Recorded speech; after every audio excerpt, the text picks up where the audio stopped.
ചൈനയുടെ ദേശീയ പുഷ്പം. ഒരു മൂല പരാത സസ്യം. ഏറ്റവും ചെറിയ കോശമുള്ള ജീവി. സസ്യങ്ങളിൽ ഏറ്റവും കൂടുതൽ കാണുന്ന മൂലകം. മുന്തിരിങ്ങ അല്ലെങ്കിൽ പുളി എന്നിവയിൽ അടങ്ങിയിരിക്കുന്ന അമ്ലമാണ്. നാരങ്ങ അല്ലെങ്കിൽ ഓറഞ്ചിൽ അടങ്ങിയിരിക്കുന്ന അമ്ലമാണ്. ആപ്പിൾ കാണുന്ന അമ്ലമാണ്. പൈൻമരത്തിൽ നിന്ന് ലഭിക്കുന്ന ഒരു തൈലമാണ്. കൂണുകളിൽ അടങ്ങിയിരിക്കുന്ന അമ്ലം അമിനോ ആസിഡോ അമിനോ അമ്ലം. ചുവന്ന ഉള്ളി മുറിക്കുമ്പോൾ എരിച്ചിലുണ്ടാവാനുള്ള കാരണം ഫോസി അല്ല ഫോസ്ഫറസ്. ചേന മുറിച്ചാൽ ചൊറിച്ചിലുണ്ടാകുന്നതിനുള്ള കാരണം ഒപ്പിയ പൂ ഏത് ചെടിയുടേതാണ്? ഏറ്റവും വലിയ മുകുളമുള്ള സസ്യം. പുകയിലിൽ അടങ്ങിയിരിക്കുന്ന രാസവസ്തു. വേരുകളില്ലാത്ത സസ്യം സാൽവിനിയ. പൂക്കളില്ലാത്തൊരു ജലസസ്യം ഹൈഡ്രല്ല. സസ്യങ്ങളുടെ ശാസ്ത്രീയ നാമം ഏത് ഭാഷയിൽ അറിയപ്പെടുന്നു? ഏറ്റവും വലിയ ഔഷധി. ഏറ്റവും വലിയ പുഷ്പം. ഇന്ത്യയുടെ ദേശീയ പുഷ്പം. സസ്യശാസ്ത്രത്തിന്റെ പിതാവ് തിയോഫ്രാസ്റ്റസ്. ബാക്ടീരിയോളജിയുടെ പിതാവ്. ആദ്യമായി ബാക്ടീരിയ ദർശിച്ചത്. ജന്തുക്കളെ ഭക്ഷിക്കുന്ന സസ്യം. തെങ്ങിന്റെ ശാസ്ത്രനാമം. മാവിന്റെ ശാസ്ത്രനാമം. മാൻഡിഫെറ ഇൻഡിക്ക. ഇന്ത്യയിലെ ഏറ്റവും വലിയ മഴക്കാട്. സൈലന്റ് വാലിയിൽ കാണപ്പെടുന്ന വംശനാശ ഭീഷണി നേരിടുന്ന ഒരു മൃഗമാണ് സിംഹവാലൻ കുരങ്ങിന്റെ ശാസ്ത്രനാമം. മക്കാക്ക. സിംഹവാലൻ കുരങ്ങ് സൈലന്റ് വാലിയിൽ കാണപ്പെടുന്ന എന്തുകൊണ്ടാ? അവിടെ അതിന്റെ ഭക്ഷണമായിട്ടുള്ള വെടിപ്ലാവ് ഉണ്ട്. പിന്നെ എന്താണ് സൈലന്റ് വാലിക്ക് ആ പേര് വരാൻ കാരണം? ഏറ്റവും വേഗത്തിൽ വളരുന്ന സസ്യം. പ്രകൃതി ശാസ്ത്രത്തിന്റെ പിതാവ്. പഴവർഗ്ഗങ്ങൾ ഏറ്റവും വലിയ പഴം. ചെടികൾക്ക് പച്ചനിറം നൽകുന്ന രാസവസ്തു അല്ലെങ്കിൽ ഹരിതകം എന്ന് പറയാം. അരിയിൽ എത്ര ശതമാനം പ്രോട്ടീൻ ഉണ്ട്? പിന്നെ ലോകത്തിൽ ആദ്യമായി മൃഗാശുപത്രി സ്ഥാപിച്ച രാജ്യം. വിഷപ്പാമ്പ് കഴിച്ച് കുത്തിവെക്കുന്ന മരുന്ന്.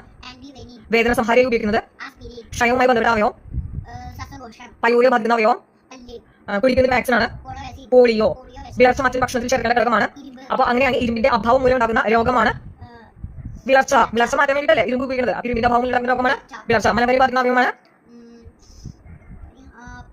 ടൈഫോയിഡ് ബാധിക്കുന്ന ശരീരാവയവമാണ് ചെറുകുടൽ. വെള്ളത്തിനോട് പേര് തോന്നുന്ന രോഗമാണ് ഹൈഡ്രോഫോബിയ. ഫോബിയ എന്ന് വെച്ചാൽ പേര്, ഹൈഡ്രോ ജലം. അപ്പൊ ഹൈഡ്രോഫോബിയ. ആദ്യത്തെ ശരീരത്തിൽ നിന്ന് ദഹിച്ച ഭക്ഷണ പദാർത്ഥങ്ങൾ ചൂഷണം ചെയ്യുന്ന ജീവികളാണ്. പിന്നെ മലബരി പരത്തുന്ന ജീവിയാണ്. മഞ്ഞപ്പനിക്ക് കാരണമായ ജീവിയാണ് മന്തു പരത്തുന്ന ജീവിയാണ് ക്യൂലെക്സ്. ജലത്തിലൂടെ അണുക്കൾ പരന്നുണ്ടാകുന്ന രോഗങ്ങളാണ് കോളറ. വയറുകളിൽ ഉണ്ടാകുന്ന സൂക്ഷ്മജീവിയാണ്. മന്തു ഉണ്ടാക്കുന്ന ഏത് അണുക്കളാണ്? മലമ്പനി ഉണ്ടാക്കുന്ന ഏത് അണുക്കളാണ്? മദ്യപാനം കൊണ്ടുണ്ടാകുന്ന രോഗമാണ്. കേരളത്തിന്റെ പ്രാദേശിക രോഗം എന്ത്? കണ്ണിനെ ബാധിക്കുന്ന സാംക്രമിക രോഗമാണ് ട്രക്കോമ. ടൈഫോയിഡ് ആരെ ബാധിക്കുന്നത്? ചെറുകുടൽ അല്ലേ. കണ്ണിനെ ബാധിക്കുന്ന സാംക്രമിക രോഗമാണ് ട്രക്കോമ. വൈറ്റമിൻ എയുടെ അഭാവം മൂലം ഉണ്ടാകുന്ന രോഗമാണ് അയഡിന്റെ കുറവ് മൂലം ഉണ്ടാകുന്ന രോഗമാണ് ഗോയിറ്റർ. വൈറ്റമിൻ സിയുടെ അഭാവം മൂലം ഉണ്ടാകുന്ന രോഗമാണ് സ്കർവി. ശലഭങ്ങളുടെ കുഞ്ഞുങ്ങൾക്ക് പറയുന്ന പേരാണ്. ചിത്രശലഭങ്ങളുടെ ലാർവയുടെ പേരാണ്. കൊതുകിന്റെ ലാർവയുടെ പേരാണ് ക്രിസ്റ്റൻ ശ്രദ്ധിക്കുക. കൊതുകിന്റെ ലാർവയുടെ പേരാണ്. ഈച്ചയുടെ ലാർവയുടെ പേരാണ്. ജലജീവികളെ ഏറ്റവും ബുദ്ധി വികസിച്ചത്. ഏറ്റവും വലിയ മത്സ്യം. സ്ത്രീകൾക്ക് പ്രത്യേകമായുള്ള ശാരീരിക ധർമ്മങ്ങളെയും രോഗങ്ങളെയും മറ്റു പഠിക്കുന്ന ശാസ്ത്രശാഖയാണ്. ഏറ്റവും കൂടുതൽ കൊഴുപ്പുള്ള പാലറിയ മൃഗമാണ്. ആദ്യത്തെ ആന്റിബയോട്ടിക് ഔഷധമാണ്. രോഗാണുക്കളെ നശിപ്പിക്കുന്ന ഔഷധങ്ങളുടെ പേരാണ് ആന്റിസെപ്റ്റിക്. കുഞ്ഞുങ്ങൾക്ക് ഏറ്റവും ശ്രേഷ്ഠമായ ആഹാരമാണ്. ശരീരത്തിൽ പാദം രസിച്ചത് ശബ്ദം ഉണ്ടാക്കുന്ന ജീവിയാണ്. പട്ടുനൂൽപ്പുഴുവിന്റെ ആഹാരമാണ്. മഞ്ഞുനാട്ടിലല്ല നിവർന്ന് നടക്കുന്ന ഒരു പക്ഷി എന്ന് നടക്കാൻ പറ്റില്ല. ഏത് പക്ഷിക്കാം? പെൻഗ്വിൻ. മഞ്ഞുനാട്ടിൽ എന്ന് പറഞ്ഞാലും അല്ലെങ്കിൽ നിവർന്ന് നടക്കാനായിട്ട് പെൻഗ്വിൻ മാത്രമേ പറ്റുള്ളൂ. വെള്ളത്തിൽ ഒരു മഷി കലർത്താൻ കഴിവുള്ള ജീവിയാണ്. ശരീരത്തിൽ ഏറ്റവും അധികം ഭാര്യയിലുള്ള ജന്തുവാണ്. ഇന്ത്യയുടെ ദേശീയ പക്ഷിയാണ്. പറക്കുന്ന സസ്തനിയാണ്.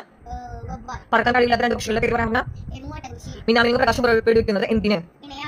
ആശയവിനിമയത്തിന് വേണ്ടി നൃത്തം ചെയ്യുന്ന ജീവിയാണ്. ആൺകൊതുകിന്റെ ഭക്ഷണമാണ്. ചെടികളുടെ നിര. ഏറ്റവും ചെറിയ പക്ഷിയാണ്. ഓക്കെ, അങ്ങനെയാണെങ്കിൽ മുമ്പോട്ടും പിമ്പോട്ടും പറക്കാൻ കഴിവുള്ള പക്ഷിയാണ് ഹമ്മിംഗ് ബേർഡ്. ഓക്കെ, ഷഡ്പദങ്ങളുടെ പക്ഷി ഷഡ്പദമാണ്. ഏറ്റവും ചെറിയ ചിറകുള്ള പക്ഷിയാണ്. ഉയർന്ന ആവർത്തിയുള്ള ശബ്ദം കേൾക്കാൻ കഴിവുള്ള മൃഗമാണ്. കോമ്പലുള്ള സസ്യബുക്കാണ്. കോശങ്ങളിൽ എവിടെ അറിയില്ല. മനുഷ്യൻ നിർമ്മിച്ചിരിക്കുന്ന വസ്തുവാണ് പ്രോട്ടീൻ. ഏറ്റവും വലിയ കോശമാണ്.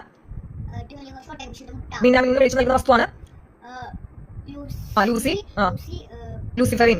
തൈറോക്സിൻ എന്ന ഹോർമോണിൽ കാണുന്ന ലോഹമാണ്. തൊപ്പിന് കറുത്ത നിറം ഉണ്ടാകുന്ന സൂര്യപ്രകാശം നിർമ്മിച്ചത് അൾട്രാ വയലറ്റ് രശ്മി. മീൻ വളർത്തുന്നതിന് പറഞ്ഞ പേര്. പട്ടുനൂൽപ്പുഴു വളർത്തുന്ന പറയുന്ന പേര്. ആദ്യമായി ഭൂമിയുടെ കശേരുകികളാണ്.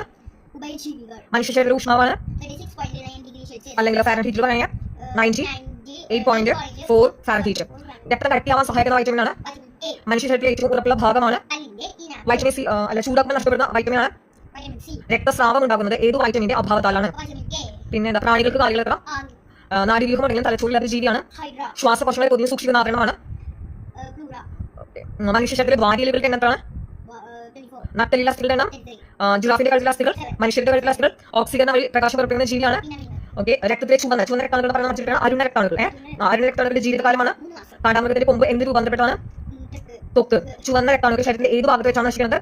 രക്തത്തിലെ ദ്രാവക ഘടകമാണ്. ശരീരത്തിലെ ഏറ്റവും വലിയ രക്തക്കുഴലാണ്. തവളയുടെ ഹൃദയത്തിന് എത്ര അറകളുണ്ട്? മനുഷ്യ ഹൃദയത്തിന് എത്ര അറകളുണ്ട്? നീല രക്തമുള്ള ജീവികളാണ്. മനുഷ്യ ശരീരത്തിൽ ആകെ അസ്ഥികളുടെ എണ്ണം. എല്ലിൽ അടങ്ങിയിരിക്കുന്ന രാസവസ്തു ഫോസ്ഫേറ്റ്. ഹൃദയം പൊതിഞ്ഞ് സൂക്ഷിക്കുന്ന ആവരണം പെരികാർഡിയം. ആരോഗ്യവാനായ ഒരാളുടെ ഹൃദയമിടിപ്പ് മിനിറ്റിൽ എത്ര പ്രാവശ്യം അടിക്കുന്നു? ഹൃദയം പൊതിഞ്ഞ് സൂക്ഷിക്കുന്ന ആവരണം നിറമില്ലാത്ത രക്തമുള്ള ജീവി. സൂര്യപ്രകാശത്തിലൂടെ ലഭിക്കുന്ന വൈറ്റമിൻ. മനുഷ്യ ശരീരത്തിൽ ഏറ്റവും വളർത്തു കുറഞ്ഞ ഭാഗം. മനുഷ്യന്റെ തലയോട്ടിയിൽ ആകെ എത്ര അസ്ഥികളുണ്ട്? ശരീരത്തിലെ ഏറ്റവും വലിയ രാസവസ്തുശാല. മൂത്രത്തിലെ പ്രധാന വിസർജ്യ വസ്തു. ബയോളജി എന്ന പദം ഏതെല്ലാം ഗ്രീക്ക് പദം ചേർന്നതാണ്? BIOS, logos. സസ്യശാസ്ത്രത്തിന്റെ പിതാവാണ് ഫ്രാസ്റ്റസ്. ജീവശാസ്ത്രത്തിന്റെ പിതാവാണ്